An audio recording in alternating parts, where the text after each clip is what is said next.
Bien, entonces, en Penuel, que significa lucha con Dios, Jacob se reconcilia con Dios. ¿Por qué digo reconciliarse? Nosotros los católicos celebramos el sacramento de la reconciliación, donde usted confiesa lo que usted es, sus pecados.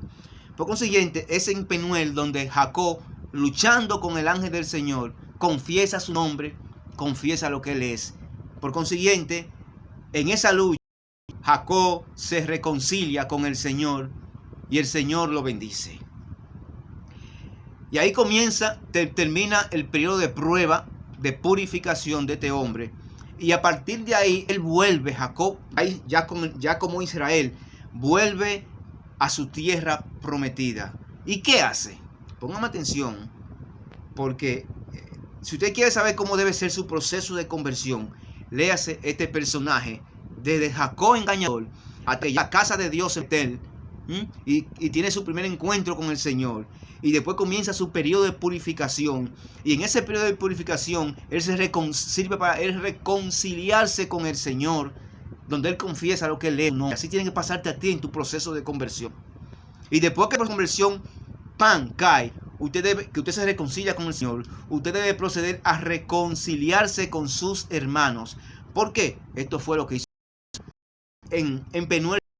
Con el Señor, que confiesa su nombre, él va rumbo hacia la tierra donde él nació, y allí, póngame atención, allí él procede a devolverle a su hermano Esaú, todo lo que le había robado, porque él, cuando era Jacob engañador, truqueó y engañó mucho al hermano, y se quedó con muchas riquezas que le pertenecían al hermano. Él, ya convertido y reconciliado con el Señor, procede a ir a reconciliarse con su hermano. Así es el proceso. Y el que no hace ese proceso no va al cielo. Dejen su asunto. Usted tiene que reconciliarse con el Señor, reconciliarse con el hermano. Él, después que se reconcilia con el hermano, procede a devolverle todas las riquezas que le había quitado a su hermano Esaú. La reconciliación con el hermano es consecuencia de su conversión. Es posible que muchos que me están escuchando están en la primera etapa de Jacob. ¿Cuál? Jacob el engañador, que ha tenido un encuentro con Dios y tiene 30 años en ese encuentro con Dios, viviendo de emociones. Él no la concibe como prueba, sino que y no aprende de la prueba, porque las pruebas son instrumento de purificación para que usted termine de conocer al Señor y se reconcilie de manera plena con Él. Entonces hay mucha gente estancado en ese proceso de Jacob, que nada más llega a la casa de Dios, tiene un encuentro personal con el Señor y ahí se queda dando vuelta y no avanza en ese proceso de purificación, en ese proceso de conversión que lo lleva a reconciliarse con la sociedad, a reconciliarse con el hermano. Aprendan de este hombre que se parece mucho a nosotros, o mejor dicho, nosotros no somos a este hombre, Jacob y Israel. Bien, el último de los patriarcas que vamos a trabajar, si me queda mucho tiempo, es José el soñador. Jacob tiene 12 hijos con mujeres. Y aquí aprovecho para explicar esto de las 4 mujeres. Miren, recuerden que estoy diciendo que la descendencia es el signo de la eternidad para este pueblo. Es un pueblo que está empezando a crecer.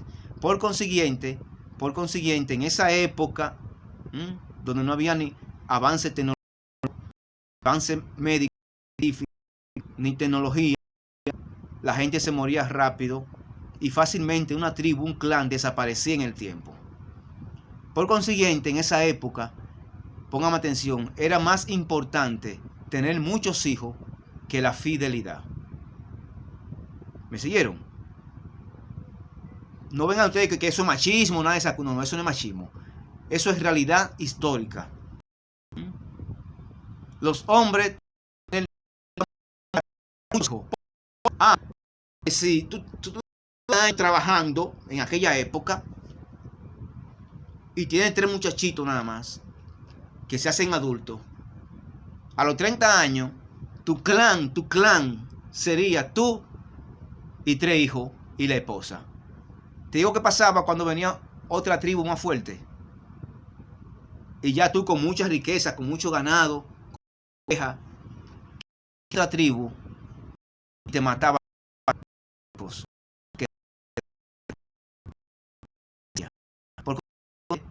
en aquella época era más importante tener muchos hijos. Y para tener muchos hijos, muchas veces había que tenerlo con muchas mujeres. De esa manera, cuando venían a pasar 20, 30 años, tu clan era un ejército. Y cuando venía otra tribu enemiga a querer robarse tu riqueza, habían hombres para defender la tierra, los ganados y a las mujeres. No era machismo. Instinto de supervivencia se llama eso. ¿Oyeron? La historia hay que conocerla. Para estar teorizando que comunidades patriarcales. No. Eran comunidades que vivían en peligro, con miedo a otra tribu. Y había que tener muchos hijos para defender la riqueza, de manera que se perpetúe en el tiempo. El linaje. Lo dijo muy duro. Entonces, ese fue Jacob. Tuvo un hijo con 4 mujeres. Luego, en el tiempo, eso se va a corregir ya cuando el nuevo pueblo, que ya las naciones son numerosas, Yahvé va a ir al encuentro y va a decir a David: hey, te di una mujer, ¿por qué tienes que vivir con la mujer de Uría? Corrige, lo tacha como pecado. Es un Dios que va educando en el tiempo. Pero en ese primer momento de Jacob, donde apenas eran pueblitos chiquitos, tribu, clan, había que hacer numeroso el linaje. Y el linaje se hace numeroso pariendo. Así que no se alteren, ni vean esto como que en la Biblia dice. Tampoco vayan algunos hombres a querer tener varias mujeres porque Jacob. No, yo acabo de explicar la razón por la cual.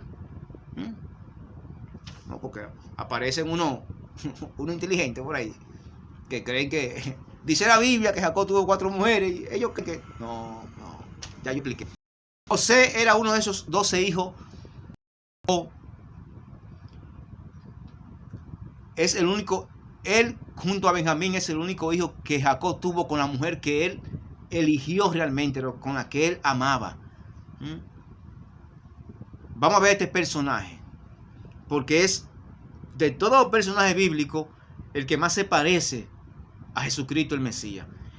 La imagen del Antiguo Testamento más ideal de Jesús Mesías. Digo esto porque ambos, Jesucristo como José, ambos fueron elegidos por Dios. Ante ambos se van a postrar los padres, madres y hermanos. Así como nos postramos ante Jesucristo, allá, de manera histórica, todos sus hermanos tuvieron que postrarse ante él. Ambos son desnudados, vendidos por el precio de un esclavo. A Jesús lo vendieron por 30 monedas. A José lo vendieron por 20 monedas. Sus hermanos. A Jesús lo vendió Judas Iscariote. A José lo vendió Judas, el hermano mayor. Ambos son condenados a morir. Su desgracia, la de ambos, motivó el arrepentimiento de quienes quisieron acabar con ellos. Sí, porque así como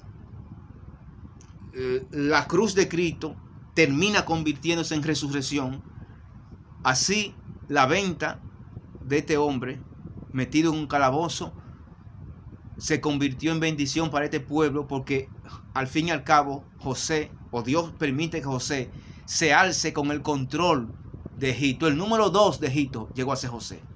Administraba todo en Egipto. Ambos fueron ensalzados por Dios y sentados a la derecha del Rey. Su poder y gloria no olvidan a los hermanos que un día los condenaron, sino que le dan lo que ellos necesitaban para que no se mueran. Es lo que más se parece a Jesús el Mesías, José el Soñador. Bien, hasta aquí con los patriarcas, pero déjenme amarrarle algo con el primer capítulo y los 3 personajes que acabo de... Yo dije en el primer capítulo que Adán y Eva rompen la relación armoniosa del hombre con Dios por la desobediencia.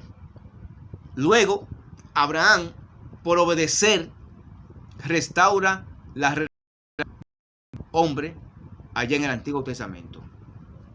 Luego, Caín y Abel van a romper, o mejor dicho, con Caín y Abel se va a romper la relación de hermandad con Jacob y Esaú. Jacob, quien después pasa a llamarse Israel. Esa conversión de Israel, de Jacob a Israel, va a traer como consecuencia que la armonía entre hermanos se dé. Jacob Israel va y pide y se reconcilia con Esaú su hermano y le devuelve todo lo que había robado. Luego había dicho que por el pecado se rompió la relación tierra-hombre, donde la tierra era maldita y los frutos de la tierra iban a ser negados al hombre. El hombre iba a tener que trabajar por esos frutos y esos frutos iban a ser malditos. Entonces José el Soñador, el gran administrador de la riqueza de Egipto de aquella época, aquel de las 7 vacas flacas y las 7 vacas gordas, va a enseñarnos cómo administrar con justicia los frutos de la tierra. Esa tierra que había roto relación con el hombre, con José va a entrar en armonía y él, de manera ingeniosa y guiado por Dios, va a distribuir con justicia los bienes y los frutos de la tierra. Y de esta manera, con estos 3 personajes, se va a intentar romper con estas 3 heridas existenciales en el Antiguo Testamento.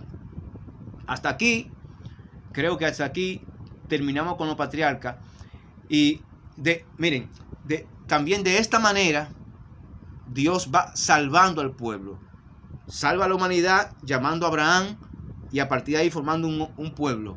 Salva la situación dándole un hijo a Abraham.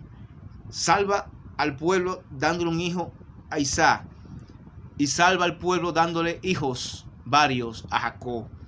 Y de esos varios hijos, Dios salva a la humanidad de que no mueran de hambre, usando a José el Soñador y haciéndolo número 2 de Egipto.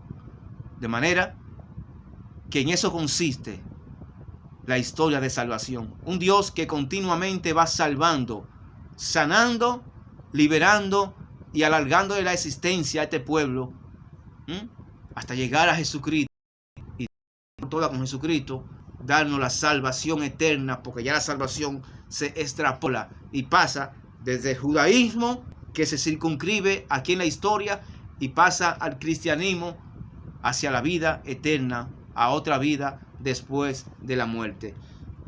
Luego, en los próximos capítulos, vamos, después de los patriarcas, vamos a decirle qué es lo que viene ahora. Estoy avanzando. Ok. Veremos ya entonces la parte del éxodo, la esclavitud en Egipto y la conquista de la tierra, que también todo fue un elemento de salvación usado por Dios a este pueblo. Dios te bendiga, nos vemos la próxima.